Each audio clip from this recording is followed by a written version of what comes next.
नमस्कार दोस्तों। आपका स्वागत करता हूं आप ही के यूट्यूब चैनल में।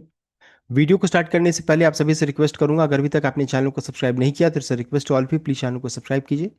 तो चलिए स्टार्ट करते हैं, जहां पे देखिए आज हम लोग Tata Motors commercial vehicle and Tata Motors passion vehicle दोनों को कवर करेंगे इस वीडियो में। Because Tata Motors commercial vehicle में तो रिजल्ट अनाउंस किया है, पैशन व्हीकल का रिजल्ट आएगा तो कैसा आ सकता है, कितना डिफरेंट हो सकता है, इन सभी चीज़ों को चेक किया जाएगा।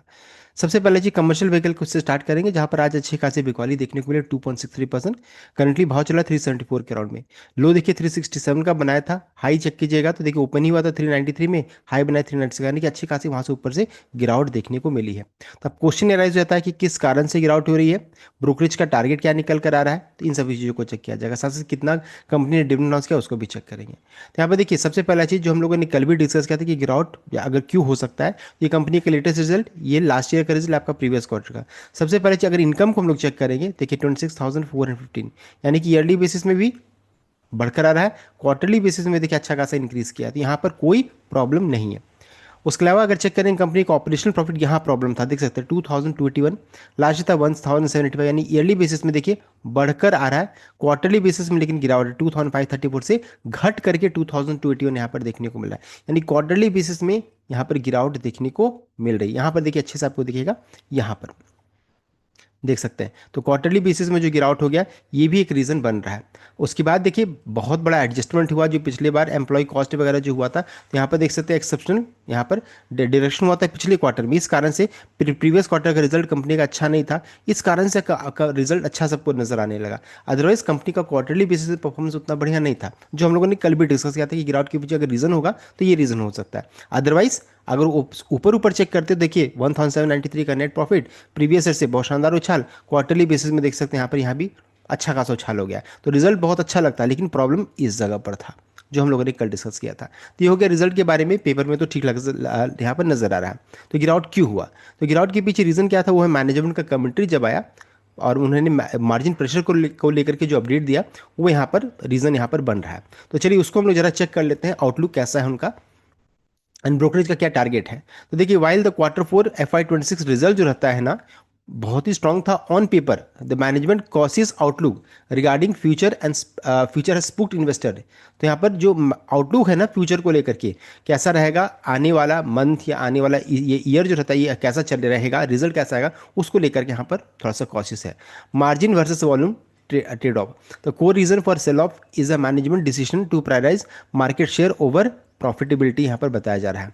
अनपास्ड कॉस्ट, मैनेजमेंट ने कहा कि management noted 100 basis point impact from raw material inflation in quarter 4 and one that this impact would even be larger in quarter FY 26, यानी कि इनका कहना है कि इस बार का भी रिजल्ट में अगर देखिएगा तो 100 basis point का इम्पैक्ट हुआ है, किस कारण से, तो महंगाई जो बढ़ी है, रॉ मटेरियल यानी कि देखिए सिल्वर, गोल्ड सिल्वर जो मेटल का प्राइसेस, यानी कि स्टील का प्राइस का बढ़ना, गोल्ड सिल्वर पूरे कमोडिटी को चेक कीजिए, सब में तूफानी तेजी है, तो इसमें देखिए इसका रिक्वायरमेंट होता है। साथ साथ रिमेनिंग रॉ मटेरियल को भी चेक कीजिएगा, जैसे इनको रिक्वायरमेंट गैस का भी होता है, हीट रिक्वायरमेंट वगैरह भी होता है, तो मटेरियल कॉस्ट बहुत ज़्यादा बढ़ जा रहा है। तो इन्फ्लेशन सबसे पहला रीजन बता रहा है, एंड उन्होंने कहा कि इसका इम्पैक्ट लार्जर होगा क्वार्टर 1 FY, यानी कि अगला जो रिजल्ट आएगा ना उसमें ज़्यादा आपको देखने को मिलेगा, तो ये रीजन उन्होंने कहा। साथ ही साथ इन्होंने कहा price hike gap, although the implemented 2% गाड़ियों का दाम बढ़ाया गया in April, they admitted it does not cover the full extent of rising commodity cost. इनका कहना है कि जो कमोडिटी का जो कॉस्ट जो रहता है जितना बढ़ा है, उसके अनुसार ये जो 2% का हाइक भी जो है ना वो भी कम रहा और वो मीट नहीं कर पाया। They are intentionally keeping price competitive to maintain demand momentum which effectively caps their near term margin potential. तो बस अभी प्राइस को बढ़ा नहीं पा रहे हैं, बिकॉज इनको अपना डिमांड मोमेंटम को बरकरार रखना है, मार्केट शेयर को बरकरार रखना है, इस कारण से नहीं कर पा रहे हैं, इस कारण से मार्जिन प्रेशर यहाँ पर देखने को मिल रहा है। देख सकते हैं काफ़ी कॉशियस एंड काफ़ी नेगेटिव कमेंट्री यहाँ पर हुआ है, सो आउटलुक को लेकर के। और तो इस कारण से क्या हुआ, साथ साथ एक और चीज़ था, lack of growth guidance. In a move that added to uncertainty company refrained from giving specific growth guidance for FY 27। यहाँ तक उन्होंने जो गाइडेंस जो होता है ना, जो फ्यूचर को लेकर के, उसको भी उन्होंने रिफ्रेम किया, यानी कि उन्होंने बताने से इनकार किया कि नहीं बता नहीं सकते, refrain from giving specific growth guidance for FY 27।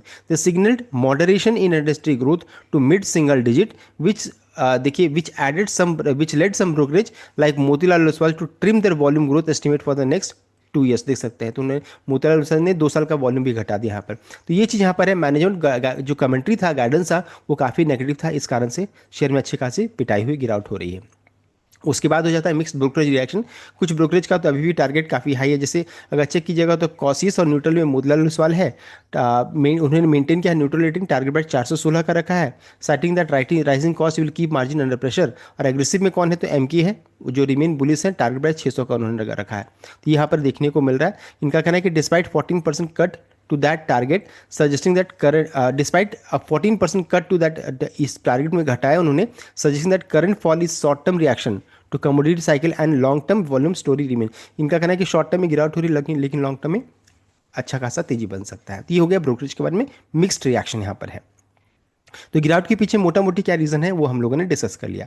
अब क्वेश्चन आता है कि क्या इसमें रिकवरी होगा, तो यहाँ पर देखिए रिकवरी होने का चांसेस है, ऐसा नहीं कि नहीं है, बिकॉज रिजल्ट उतना भी खराब नहीं आया था। मैनेजमेंट कंट्री भले खराब है, अभी देखिए चाइना और यूएस के बीच में यहाँ पर बैठक चल रही है, बातचीत चल रही है। यहाँ पर हो सकता है वहाँ से अगर कुछ खबर आ जाए यूएस ईरान युद्ध को लेकर के, मान लीजिए कोई जो अभी रुका हुआ है या फिर वो खींच रहा है, हो सकता है एंड के बारे में हो जाए कि नहीं सब कुछ ठीक ठाक हो जाए, तो ये एक अच्छी खबर हो सकती है। एंड दूसरा रशिया यूक्रेन के बीच में जो युद्ध खत्म हुआ है उसका भी इम्पैक्ट यहाँ पर देखने को मिल सकता है। तो ये रिकवरी का चांसेस है, ऐसा नहीं कि नहीं है, रिकवरी भी हो सकता है। साथ साथ कंपनी ने 4 रुपये का डिविडेंड भी अनाउंस किया, देख सकते हैं 4 रुपीज़ पर शेयर का डिविडेंड है।